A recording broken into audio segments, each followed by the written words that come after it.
नमस्कार. हा, नमस्कार हे संस्कार आणि संस्कृतीची सुरुवात आहे आपली, माहिती आहे ना, पाया आहे. तर कसं आहे, आयुष्य सुंदर आहे, अजून सुंदर बनवू शकतो, पण ते हसत खेळत राहून, आनंदात राहून. माणसं दुःखात राहतात, अडचणीत आहे म्हणतात. प्रत्येकाला माझं दुःख मोठं आहे असं वाटतंय. इथं दुःख नाही असं कोण आहे का? टेन्शन नाही असं कोण आहे का? आजपर्यंत आजारच काय झाला नाही असं कोण आहे का? सर्दी खोकला सुद्धा नाही कधी असं कोण आहे का? सगळीच आहेत, सगळीच. इतर प्राणी पक्षी औषधं खातात का? गोळ्या खातात का? इंजेक्शन घेतात का? म्हणजे मी बोलतोय समजतंय ना तुम्हाला? मग त्याचं उत्तर काय तर द्या मला, मला समजलं पाहिजे, तुम्हालाही कळतंय. कोण खातंय का? मग परमेश्वरानं आपल्याला एवढी बुद्धी दिली, औषध खायसाठी दिली का? अहो, निसर्गानं भरभरून दिलंय. आणि कोकणातल्या निसर्गाबद्दल मी बोलणं म्हणजे अवघड आहे. कारण भारत देशामध्ये, विशेष करून महाराष्ट्रात 92% वनस्पती ह्या औषधी वनस्पती आहेत. परमेश्वरानं आपल्याला हे दिलेलं आहे, पण आपल्याला त्याचं महत्व आहे का? माहिती आहे का तुम्हाला सगळ्याच वनस्पती? पूर्वी शिवाजी महाराजांच्या काळात होतं का सांगा? व्हेंटिलेटर होतं का? तेव्हा माणसं काही सगळी मरायचीच का? त्यावेळेस काही नव्हतं का? जिवंत राहिलेत ना. लढाई व्हायची ना शिवाजी महाराजांच्या काळात. मग त्यावेळेस लोकांना तलवार लागली, भाला लागला, काय असेल सांगा बरं? काय करत असतील? कधी केलाय का विचार? आता एक घाणेरडी सवय काय लागली माहिती आहे का आपल्याला? जरा काय झालं की लगेच औषध खायचं. आणि सगळ्यांना माहिती आहे त्या औषधांचा साईड इफेक्ट आहे, माहिती आहे का नाही? पेन किलर खाल्ल्यानंतर किडनीवर लोड येतो, सगळ्या गोष्टी माहिती आहे, तरी सुद्धा आपण खातो. काही पर्याय नाही म्हणतात. अहो, त्याच्यापेक्षाही मोठा पर्याय निसर्गाने तुमच्या समोर मांडलेला आहे. पण आहे का माहिती? आपण त्याची माहिती घेत नाही. माहिती घ्यायला पाहिजे. मी सांगितलं ना की हसत खेळत जगायचं. तुझ्याकडे काय पैसा असेल बाबा, तुला हसायला काय जाते? असं असतं तर मग सगळे, मला सांगा, बिझनेसमॅन कधी कोण तुम्हाला गंमत करताना दिसलाय? मोठा, एकदम मोठा आहे तो, लोकांना हसवतोय का? त्याचंच तोंड साधारण का रुसल्यासारखं असतंय. बघा की, जेवढे मोठे, जेवढे पैसेवाले तेवढे असं.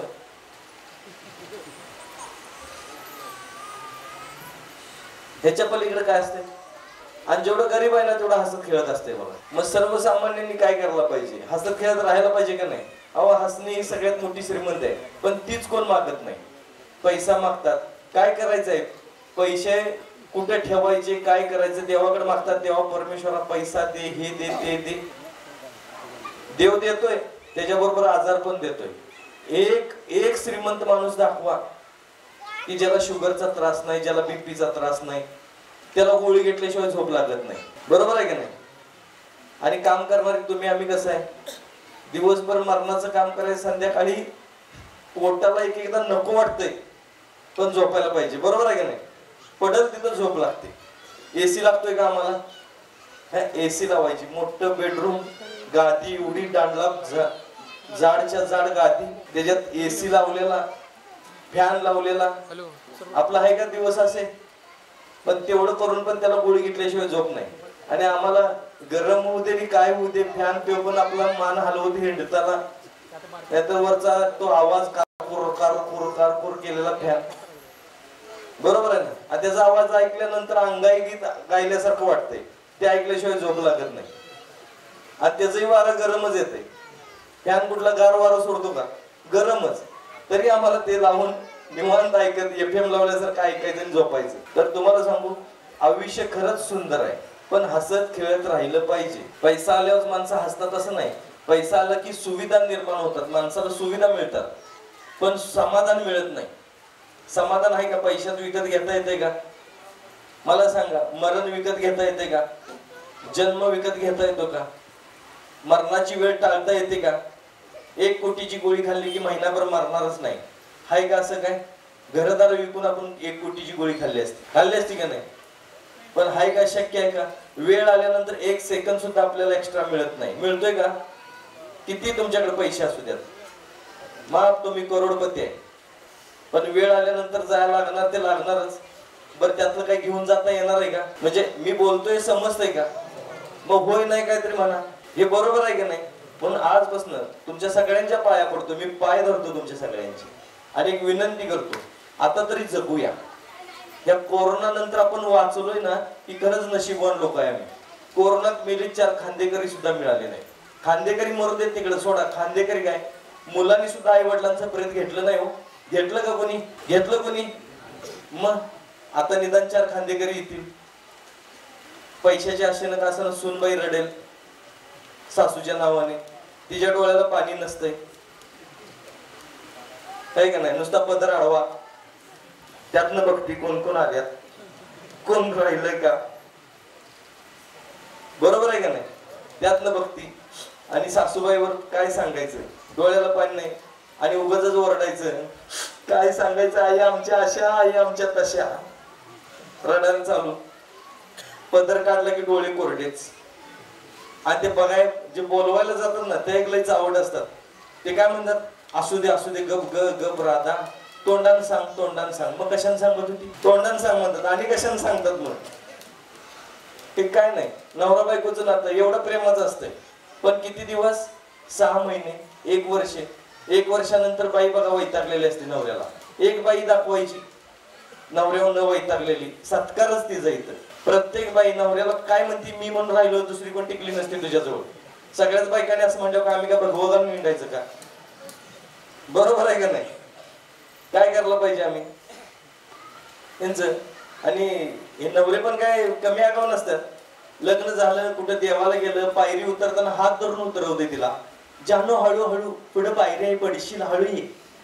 आंधळी करून घेतल्यास तिचा हात धरून तिला उतरवतोस. तेच वर्ष 1.5 वर्षानंतर पुढे बघ पायरी आहे, मरशील त्याच्यावर. हात धरायचा लांबच आहे. बरोबर आहे का नाही? यांचं असं असते ना, सोने बरोबर भांडणाऱ्या सासवा खूप आहेत बघा. सुरुवातीला 6 महिने काय सांगायचे, माझी लेकच आहे ग ती, लय गुणाची आहे म्हणते, आणि 6 महिन्यात तिलाच नाव ठेवायला चालू करते. आणि मग काय करते, भांडायचं, देवळात जाऊन बसायचं भजनाला. हिला काय भजन पाठ नसते, जी म्हणत असतात त्यांचा सुद्धा खुळांबा करून टाकते.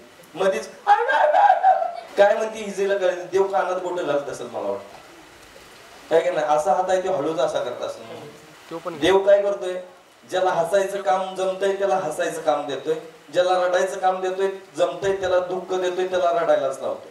मग हसायचं का रडायचं ते आपण ठरवायचं आहे. कारण सगळेजण इथं आपापली भूमिका निभवायला आलोय. यार जगात आलोय कशासाठी? आपापलं काम करायला, आपापली भूमिका निभावायला आलोय ना. मग भूमिका निभावायला पाहिजे का नाही? पण कोणती निभावायची हे पाहिजे, हिरोची, विलनची का आदली मधली? हिरो किती असतात पिक्चर मध्ये? एक, जास्तीत जास्त. आदली मधली किती असतात? ढीग असतोय, आहे का नाही? मग आपल्याला काय व्हायचं आपण ठरवलं पाहिजे ना, हिरो व्हायला पाहिजे का नाही? उगाच आपलं गॉगल घातलं, चिपऱ्या वाढवल्या म्हणजे का ते काय हिरो झाला का? मावा गुटखा खाणारा हिरो नसतोय. सगळं करायचं पोटासाठी म्हणतात. पोटाला खाता का वेळेत? एखादं औषध दिलं, वेळेत खावा म्हणलं तुम्ही खाता की नाही? हा, सकाळी, दुपारी, संध्याकाळी खाता की नाही? जेवायला सांगितलं वेळेत तर जेवतात. वेळेत जेवलं तर औषध खायची गरज लागत नाही, हे लक्षात घ्या. व्यायाम केला काहीच गरज लागत नाही. शरीर लो मेंटेनन्स मध्ये चालते, काही खर्च नाही शरीराला. असं आहे का सांगा, पिझ्झा बर्गर खाल्यावर पोट भरते, भाकरी खाल्यावर भरत नाही असं काय? भाकरी खाल्यावर उलट भरतय आणि पिझ्झा बर्गर खाल्यावर फुगतय. लक्षात घ्या. आयुष्य सुंदर आहे, खाणं वेळेत खावा, व्यायाम करा, बाकी काही लागत नाही. महागातली साडी नेसली तर कुठेही बसता येतं का आपल्याला? साधी साडी नेसल्यावर शेतात बसा, पायरीवर बसा, कुठे बसा. महागातली साडी नेसली की बाई बगळ्यासारखी चलते अशी. काय सांगायचं? कारण खराब होईल. चुकून माकून जर कुठं काय लागलं, त्याला खिळा लागला, फाटलं तर बाई काय सांगायची? सासू मेल्यावर जेवढं रडणार नाही तेवढं साडी फाटल्यावर रडते. काय लागतंय सांगा? आईच्या हातची भाकरी आणि मम्मीच्या हातची भाकरी फरक आहे का नाही? आता सगळ्या मम्म्याच झालेल्या आहेत. काय सांगा? आमची आई कशी होती माहितीये का लहानपणी? आता तुम्ही मुलांची मम्मी काळजी कशी घेते माहितीये का? शहरामध्ये अपार्टमेंटच्या चौकात आर्टिफिशियल ग्रास म्हणजे डुप्लिकेट गवत, त्याच्या प्लास्टिकची घसरगुंडी ठेवलेली असते, ती एवढीच उंच असते. आणि हे उचलून आपलं ठेवते त्याच्यावर मम्मी, आणि बबू पडशील, बबू पडशील, बबू पडशील. केवढी घाई करते, बबू बरोबर पडतोय त्याने. बबूला एवढं लागलं की बबूला दवाखाना, बबूला लगेच 100 तपासण्या, बबूचा पाय प्लॅस्टर मध्ये, बबू वाकडा. की नवऱ्याला पण बबू म्हणती, पोराला पण बबू म्हणती, माहितीये का. किचन मध्ये हाक मारली नाही, बबू केलं की 2 बबू पळत येते, छोटा बबू मोठा बबू. हा, आता फार परिस्थिती डेंजर आहे. आई आहे का, आमची आई आम्ही खेळताना पडलं तर एक सपाट द्यायची, कुठे गेलतस मारायला म्हणायची. 60 2 उडवायची, इकडला शेंबूड इकडं. ते सर्दी खोकला, आमच्या लहानपणी आम्हाला सर्दी आजारच माहित नव्हता. कारण सदानी कदा नाकं लिपलेली, हिरव्यागार नाळी लिपलेल्याच असायचं ना. पाहुण्यांच्या घराला जाताना दारात गेल्याबरोबर आई म्हणायचे, शिंबूड काढ, शिंबूड काढ. तिथं जास्त करून काढायचं, टाकायचं, पाहुण्यांच्या चौकटीला पुसायचं आणि आत जायचं. हे आमचं लहानपण होत. ते चुलीला फुंकायला असते ना, फुंकणी असते ना लोखंडाची, त्यांना हाणायची आई आमची. कुठेतरी पडलो आणि लंगडत घरापर्यंत आलं का ना, आई बघितली की आम्ही सरळच व्हायचं. दुखत असलं तरी सरळ, दवाखाना भानगडच नाही, आईच आमची डॉक्टर व्हायची. आणि ऑपरेशन लय भारी असेल, तडातड घुमवायचं, आहे की नाही. लहानपणी शाळेत आम्ही जाताना असं चेंबूर बसायचं आणि कुणाचं बाहेर व्यवस्थित येते बघा, असं 2 नाळी समान आल्या पाहिजेत असं. आधी ओटावरून येताना एवढं गुदगुदी करत यायचं, एवढं भारी वाटायचं ना, शेवटच्या टोकाला पडणारे त्यात फरक वाटायचं बघा. आणि ते डायरेक्ट आतच जात होतं का राहत होतं कुणाच ठोकायचं माहित नाही. तर लहानपणी सर्दी हा आजार आम्हाला माहित नव्हता बघा. सदानी कदा मातीतनं कशातनं खेळायचं, म्हणून आजही आम्ही स्ट्रॉंग आहे. आई आमची मारून तेल लावायची, नको म्हणलं तरी पडवायची, आणि रोज तेल लावायची, म्हणून आज आमचे केस आहे. आता 25 टकली झालेली पोर आहेत माझ्याकडे येतात, 20 वर्षे 22 वर्षे 25 वर्षे, केस गळती सुरू झालेली आहे, अर्ध टक्कल झालेला आहे. काय करायचं मला विचारतात. आता तुझी मम्मी नसती, आई असती तर केस राहिले असते. मम्मीने तेलच लावलं नाही, इकडं पांढरं लावायचं, पावडर लावायची, इकडं गोरं करायचं, त्याच्याबरोबर इकडं पण पांढरं व्हायला चालू होते, इकडचं पण उडायला चालू होते. माझ्याकडे 6-7 वर्षाची साहेब मुलं येतात ज्यांचे केस पिकलेले आहेत. जे 50 नंतर पिकायला पाहिजेत ते 6-7 वर्षात पिकायला लागल्यात. हे 100 वर्ष जगतील का? आता तुम्हाला तर वाटते का तुमचं आयुष्य 100 वर्ष असावं? आणि तुम्ही जगाल असं वाटतं 100 वर्षे? शक्य नाही. आत्ताच जर सरासरी काढलं तर 60 वर आयुष्य आलंय, आणि भीती वाटायला 40 वर येतं की काय. सरासरी माणसाचा आयुष्य 60 झालाय. इथं मरताना तरुण नाही, म्हातारा नाही, आजार नाही, काही नाही, कशालाही माणसं मरायला लागल्यात. ऍक्सिडेंटला किती मरतात रोज, तरुण मरतात. आता म्हातारी उलट व्यवस्थित आहे, आणि तरुण ते म्हणतात ना, तरण्याचं झालंय कोळस, म्हाताऱ्याला लय बाळस. असं म्हाताऱ्या तर गुटगुटीत आहे, तर तरण्याचं काय झालेलं आहे. तरुण माणसं सगळी बघा, तरुण मुलं सगळी आजारी. या कोरोना नंतर बीपीचा त्रास वाढलाय, शुगरचा त्रास वाढलाय, हाडांचं दुखणं वाढलंय. बऱ्याच लोकांना खूप म्हणजे शरीर कमजोर झालेलं आहे, शारीरिक कमजोरी खूप आलेली आहे, विकनेस, पेशी कमी होणे, वाढणे, हे सगळं झालेलं आहे. याच्या पाठीमागं कारण काय असेल तुम्ही विचार केलाय का? इतर प्राण्यांनी पक्ष्यांनी कुठले डोस घेतलेत का? इतर प्राणी पक्षी मला सांगा, ज्या जंगलात वाघ राहते त्या जंगलात हरिण पण राहते. हरणाला भीती नसेल, आहे का नाही? मग भीती आहे म्हणून रोज काय बीपीची गोळी खाते का ते? कावळ्यानं गोरं व्हायसाठी कुठली क्रीम लावलेली कधी बघितली? काळ आहे, काळ आहे, बरोबर आहे का नाही? ते नैसर्गिक जीवन जगतात. मनुष्य प्राणी हा नैसर्गिक जीवन जगत नाही बघा. आणि एक असे असतात ना, किती कसलाही जोक मारा, हसत म्हणून नाही, शेणानं सारवल्यासारखं तोंड. खरं आहे, बरोबर आहे, हसायला पाहिजे, सगळ्यांनी हसायला. तू हस पहिला, काही करा, माणसं हसत नाही. विदाउट मेकअप सुंदर दिसते हसल्यानंतर. हे लिपस्टिक लावणाऱ्या मुली असतात ना, ह्या तर लय डेंजर असतात बघा. हसला तर समोरच्याचा गैरसमजच. लिपस्टिक लावायचं, सुंदर दिसतात, लावायला पाहिजे, माझं नाम मत नाही आहे, लावा तुम्ही, पण लावायचं नाही. कसं करायचं? असं लावायचं तुम्ही स्वतःलाच आरशात. काय करतात हे? लिपस्टिक लावल्यानंतर करतात की नाही? कसं करतात?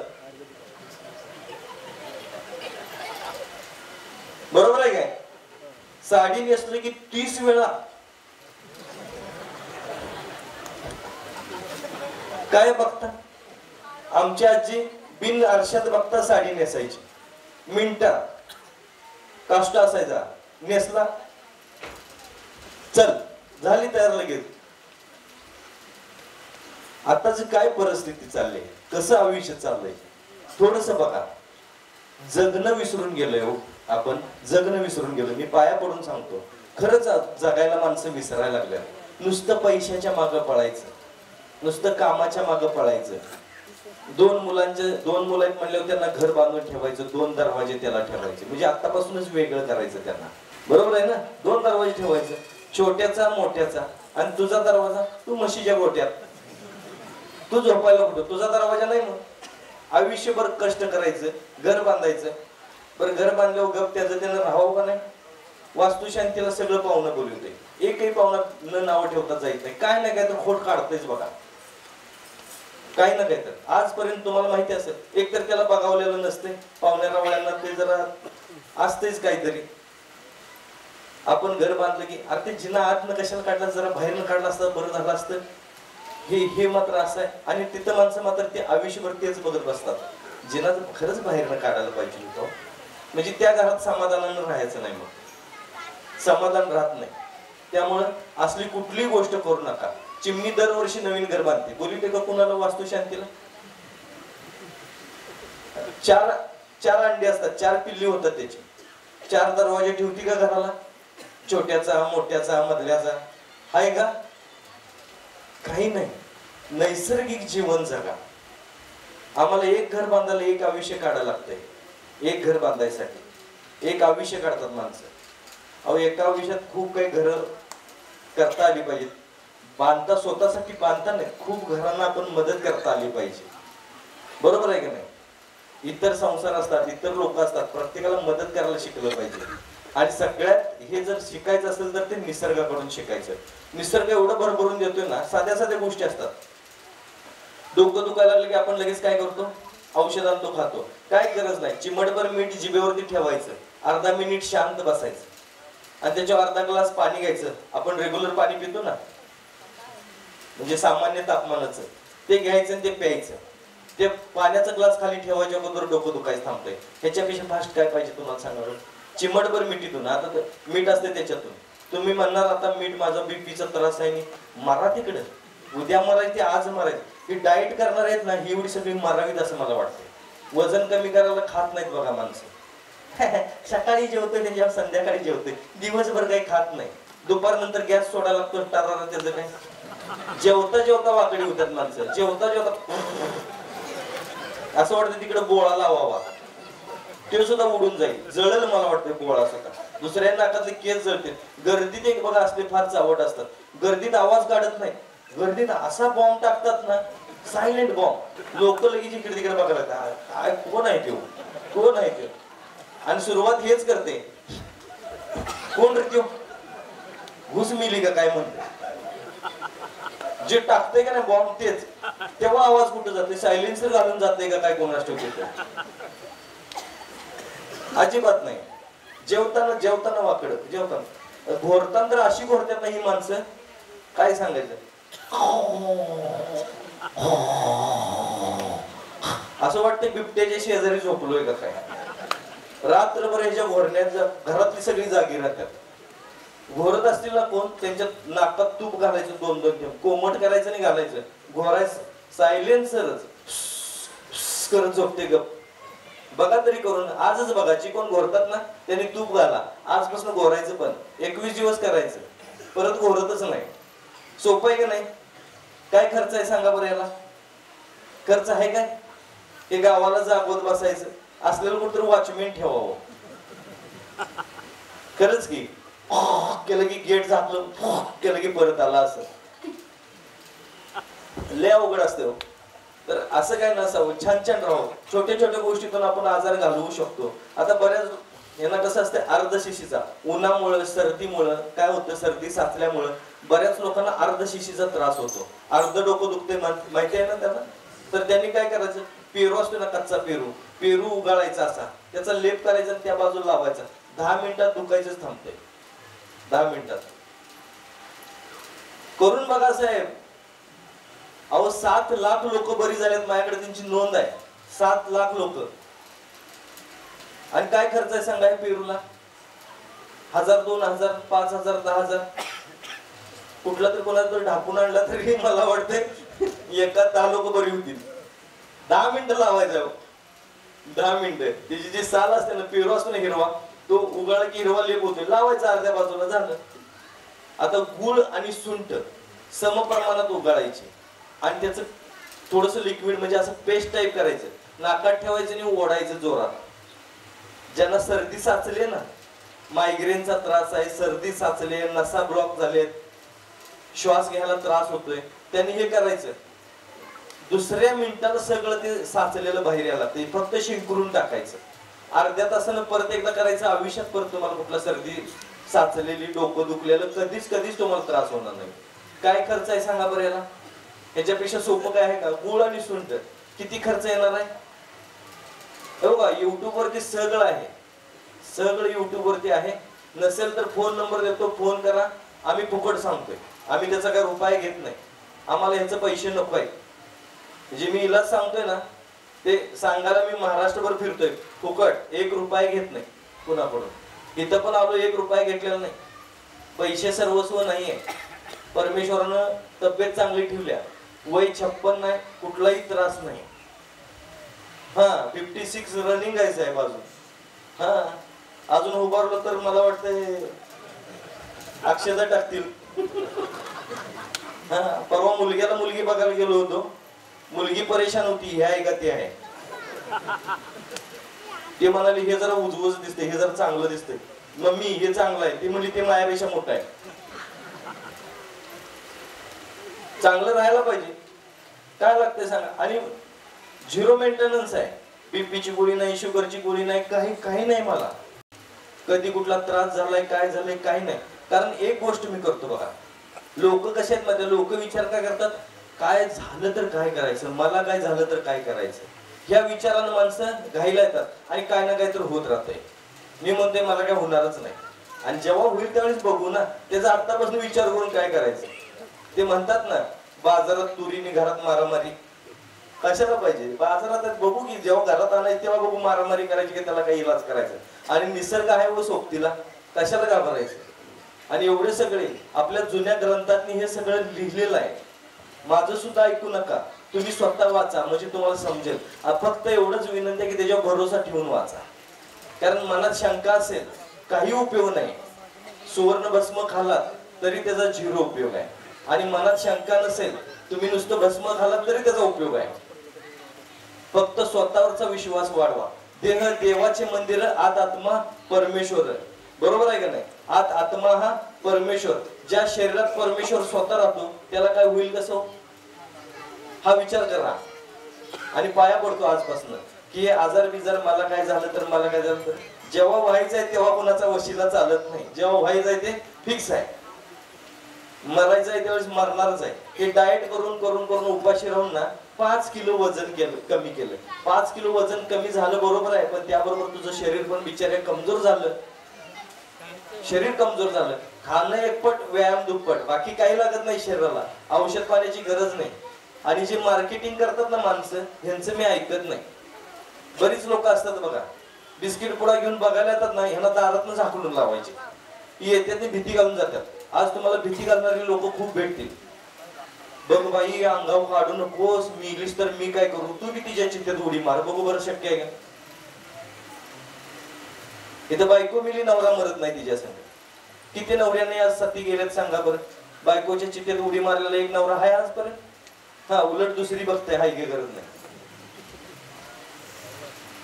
दुसरी बघते, मेलात गेला तुम्ही फोटोतच. मग त्यामुळे काही टेन्शन घ्यायचं नाही, ग बसा. खाया पियाचं दाबून, व्यायाम दाबून करायचा, काही टेन्शन घ्यायचं नाही. वेळेच्या अगोदर मरणार नाही, काही होऊ दे हे लक्षात ठेवायचं. जगायला चालू करायचं. साधं सुटसुटीत जगायचं. साधं आणि सुटसुटीत जगायचं. छोट्या छोट्या गोष्टीतून आपण मोठे मोठे आजार टाळू शकतो. पेशींच्या मध्ये ताकद पाहिजे. सैनिकी पेशी आपण शाळेत शिकलोय की नाही, पांढऱ्या पेशी आपल्या सैनिकी पेशी असतात म्हणून. माहिती आहे का नाही ही गोष्ट? आणि त्यांना मग उपाशी ठेवलं तर तुम्ही डाएट करता ते उपाशी राहणार नाही. त्यांना खुराक घालायला पाहिजे, त्यांना व्यायाम द्यायला पाहिजे. सैनिक आहेत म्हटल्यावर आपल्याकडे आपण त्यांना मजबूत बनवायला पाहिजे का नाही. आणि मजबूत बनवलं तरच ते आपलं रक्षण करणार. मग कुठलाही कॅन्सरचा जंतू आला तरी पण टाकतात मारून त्या, हायगे करत नाही. आणि हे जर मजबूत ठेवायचं असेल, खजूर आणि तूप खायचं, बदाम खायचे, काजू कमी खायचा, काजू जास्त खायचं नाही, थोडा थोडा 2-3 बिया ठीक आहेत. काजू असतात ना इकडे कोकणात तरी काजू माहितीच असते. 2 किंवा 3 हे खायचं, त्याचं बिया खायच्या काजूच्या, जास्त खायचं नाही. बदाम भरपूर खायचं. बदाम म्हणजे 10 खावा 15 खावा. बरीच लोक बघा की 4 बदाम रोज खातो मी, पाण्यात भिजत ठेवतो. अरे दरिद्री माणसा, 4 बदाम तुला कुठं लागायची? एवढ्या पेशी आहेत, त्याला 4 बदामाला काय व्हायचं?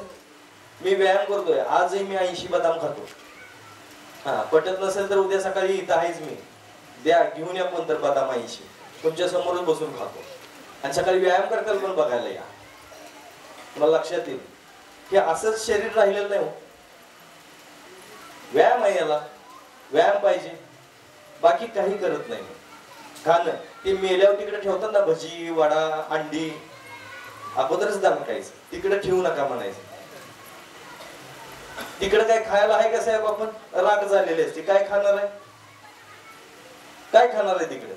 आधी दणकायचं आणि व्यायाम करायचा, 4 दिवस एक्स्ट्रा जगेल, व्यवस्थित राहा. मी म्हणते वेळेच्या वेळेला तुम्ही मरणार, पण तोपर्यंत शरीर तर मजबूत राहणार की नाही. मजबूत शरीर ठेवा.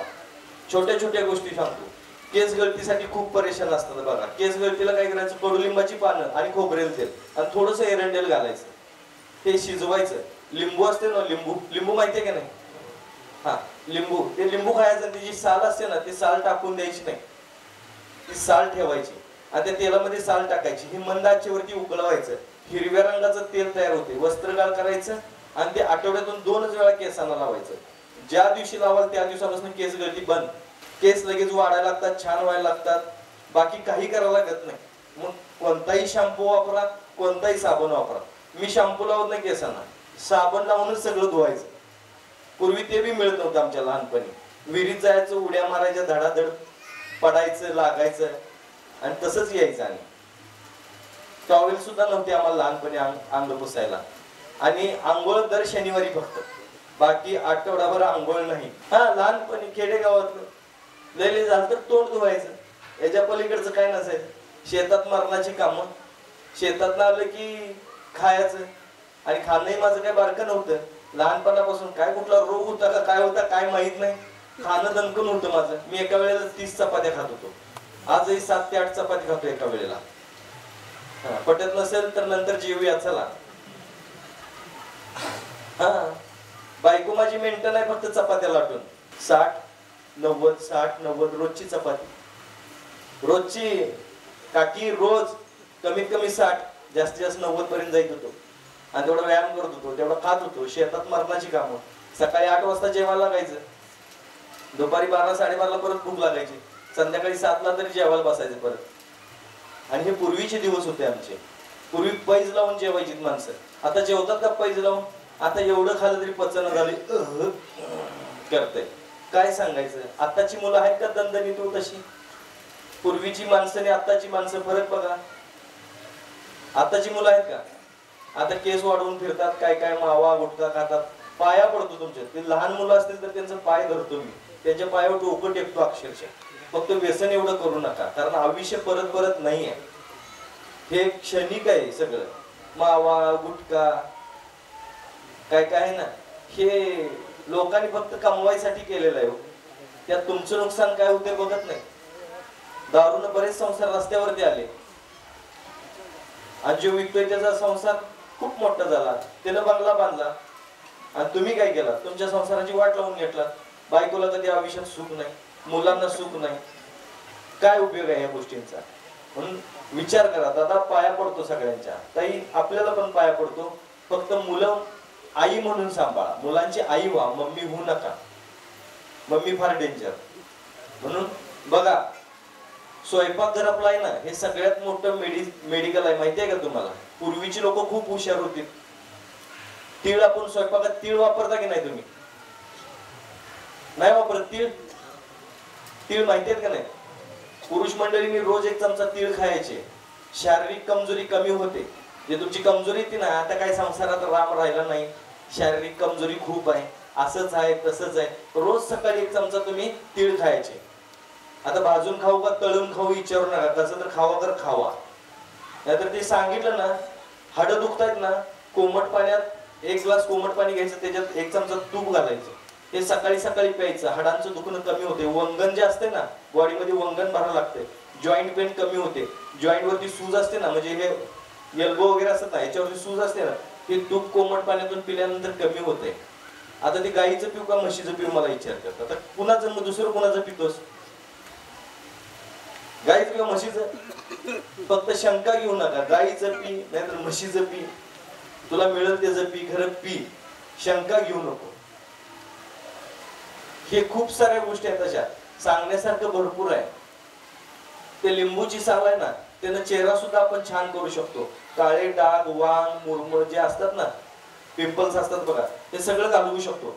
ती साल घ्यायची, रस खावा तुम्ही, पण ती साल घ्यायची, मिक्सर मध्ये टाकायची. आता दगडा वाटा म्हणल्यावर तुम्ही करणार नाही मला माहिती आहे. मिक्सर मध्ये टाकायची, त्याच्यात थोडीशी तुरटीची पावडर टाकायची, केळीचं साल घ्यायची, ती त्यात टाकायची, लिंबू, तुरटी, केळीची साल आणि खायचा सोडा, 4 गोष्टी लक्षात ठेवा. हे टाकायचं, मिक्स करायचं, जरा पाणी टाकून मिक्स करायचं, त्याचा लेप तयार करायचा, पेस्ट तयार करायची आणि ते चेहऱ्याला लावायचं. 10 मिनिटं थांबायचं आणि 10 मिनिटांनी चेहरा धुवून टाकायचं. सगळं गायब होऊन जाते. करून तर बघा. काय खर्च याला? एका वेळेतच तुम्हाला लगेच विचारणार काय लावलंय चेहऱ्याला, तुम्ही लावा, ते करायचं, चेहरा धुवायचा आणि बाहेर यायचं. तुम्हाला नाही विचारलं ना, तुम्हाला जेवढा मेकअपला खर्च लागेल ते मी करायचं. फक्त करून बघा. ह्याच्यापेक्षा सोपं अजून काय पाहिजे सांगा? छोट्या छोट्या गोष्टी असतात. नाकात हाड वाढलं म्हणून ऑपरेशन करतात. 5 लिटर 3 कप पाण्यात टाकून 1 चमचा सुंठ पावडर घालायची, 3 कप पाणी आटवून 1 कप करायचं, वस्त्रगाळ करायचं, काचेच्या बॉटल मध्ये हे पाणी स्टोअर करून ठेवायचं. रोज रात्री झोपताना 2-2 थेंब नाकात टाकायचं. 7 दिवसात कायमस्वरूपी नाकातला हाडच गायब, कायमस्वरूपी 7 दिवसांमध्ये. बऱ्याच लोकांना कावीळ होते बघा. कावीळसाठी तर मला वाटतं कोकणात खूप औषध आहेत, वेगवेगळी देशी औषधं देतात की नाही. डॉक्टर सुद्धा सांगतात देशी औषधं घ्या. तुम्हाला मी एक देशी औषध सांगतो. केळ घ्यायचं, रुई माहिती आहे ना, रुईचं पांढरं फुल, ते फुल किसायचं, ते केळ कापायचं आणि त्या केळामध्ये घालायचं, ते केळ खायचं. केळासोबत रुईचं हे जर खाल्लात ना तुम्ही, तर तुमचं लगेच ओके. 3च दिवस अनाशेपोटी खायचं. फक्त हे घेतल्यानंतर अर्धा तास पाणी सुद्धा प्यायचं नाही, काही खाया प्यायचं नाही, नाश्ता नाही, चहा नाही, काही नाही.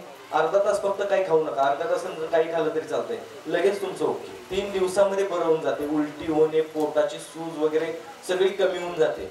खाऊच्या पानातनं सुद्धा खाल्लं तरी चालतंय बरं का.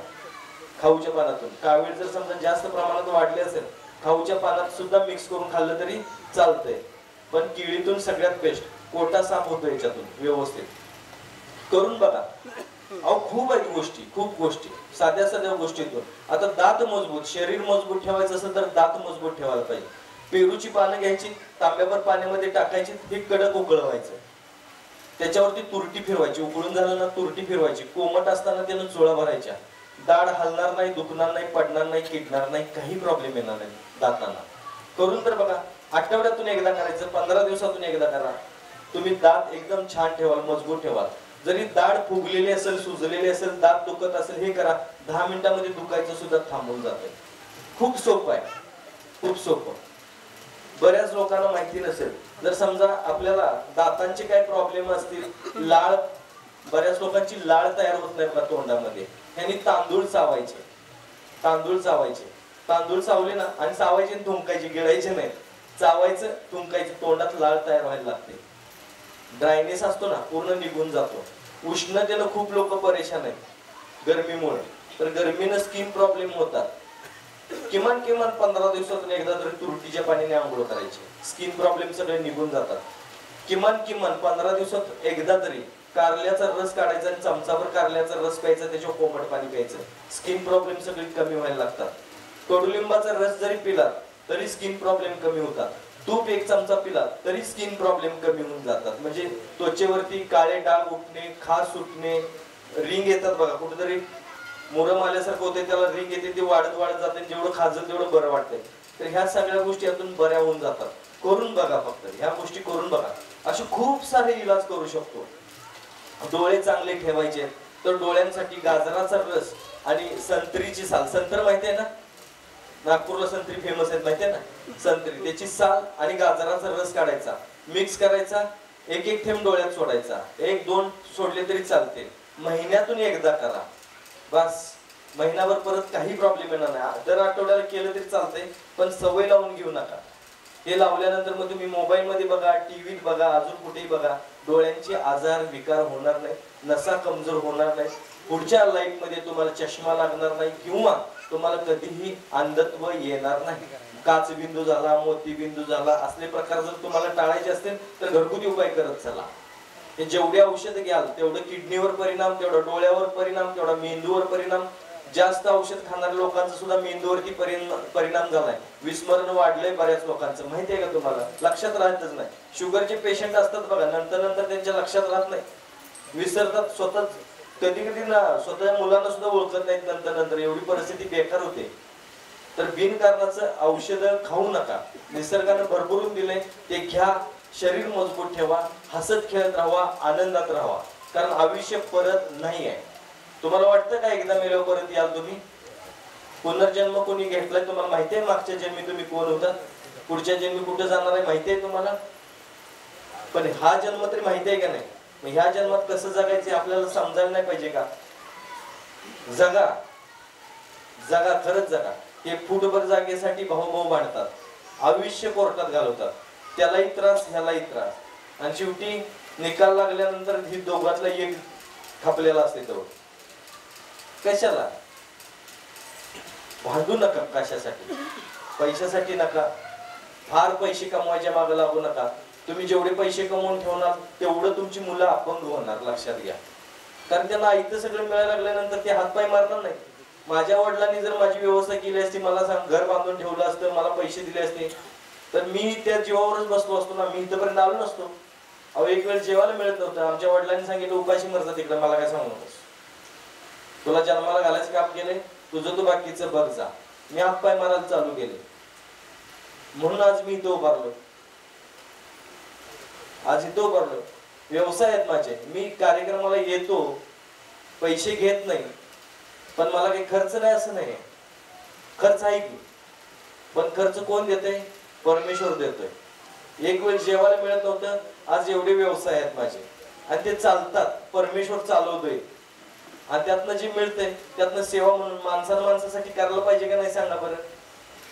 नाहीतर काय उपयोग आहे? मग काही उपयोग नाही आयुष्याचा. पैसा पैसा पैसा, काय करायचं? पैसा थोडकं कमवा, शरीराची काळजी घ्या. हे आज बघितलं तर मला वाटतं इथं मला त्या दादाने सांगितलं की कोळी लोक आहेत. अहो राजा आहे, हो तुम्ही राजा आहे. समुद्र सुद्धा, समुद्राला देव मानतात, माहिती आहे ना? नारळी पौर्णिमेला तुम्ही पूजा करताना होडी घालता, बरोबर आहे का नाही? नारळी पौर्णिमेलाच ना, बरोबर आहे का नाही? आता काय 12 महिने चालू आहे, पण पूर्वीचे सण बघा. त्याच्यानंतर तेव्हा मासे कसे मिळायचे, काय कसं व्हायचं. आणि समुद्राचा राजा, तुम्ही एका देवाचा राजा म्हणून तुम्हाला ओळखलं जातंय, कोळी राजा म्हटलं जातंय. आणि राजा असा का जागा लागला? राजाचीच परिस्थिती बेकार. वेळेत खाणं नाही, वेळेत पाणी प्यायचं नाही, वेळेत काहीच नाही. ह्याला सुद्धा वेळेत जात नाही तुम्ही लोक, ह्याला सुद्धा वेळेत जात नाही. नैसर्गिक क्रिया सुद्धा वेळेत होत नाही तुमच्या. जीवे घ्या, असं ते जेवायला एवढं काम झालं की तेवढं काम झालं की जीवया म्हणतात. अहो पोटासाठीच करायचं आहे ना सगळं. राजानं नाही खाल्लं तर मग कसं व्हायचं? एवढ्या सगळ्यांना तुम्ही काय काय काय काय देता? एवढ्या सगळ्यांना ग्रंथातली सुद्धा कथा तुम्ही वाचल्यात का नाही? कोळी राजांच्या कथा वाचल्यात का नाही? वाचा, ग्रंथ बघा कसले भारी. त्यातली सुद्धा बरंच काय काय दिलेलं आहे, ते वाचा. तुम्ही कोण आहे हे ओळखा आणि मग कसं जगायचं ठरवा. ह्या हल्ली किडनी फेल होऊन मारायला लागलेत, हृदयाचा झटका, हार्ट अटॅकनं मारायला लागलेत, हाडं दुखायला लागल्यात. पोटाला खायचंच नाही का? तुमची हाडं चांगली राहतील सांगा? खायचं तर चुकीचं खायचं. काय तर वडापाव खाल्ला, कुठं काय खाल्लं, कुठं काय खाल्लं, कुठं बाहेरचं खाल्लं, 100 वेळा चहाच प्याला. किडनी फेल जायला लागली, पोटाला खायचं नाही नीट, किडनी फेल जायला लागली, हाडांचं दुखणं वाढायला लागलं. काय उपयोग आहे आयुष्याचा? मरताना यातना यातना देऊन मरायचं. तुम्हाला वाटतं का तुम्ही टाचा फोडून मरावं, तुम्हाला यातना व्हावं आहे?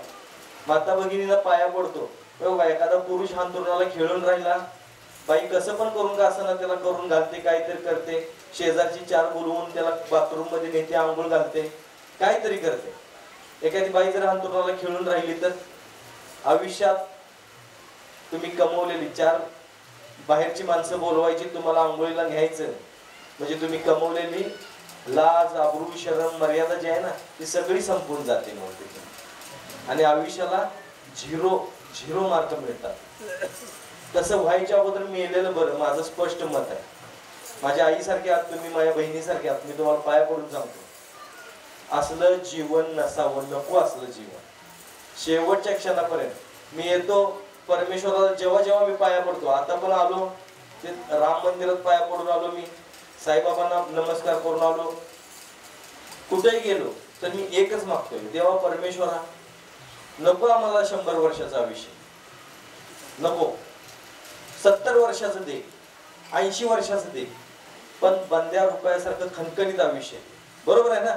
नको आजारी पडा. माझ्या दुश्मनानं सुद्धा कधी आजारी पडू नये असं मला वाटतं. आणि जर पडलं तर घरगुती उपाय करा. हे निसर्गाकडे खूप काय बरं का, तुम्हाला वाटत असेल, पण निसर्ग इतकी ताकद कशात नाही.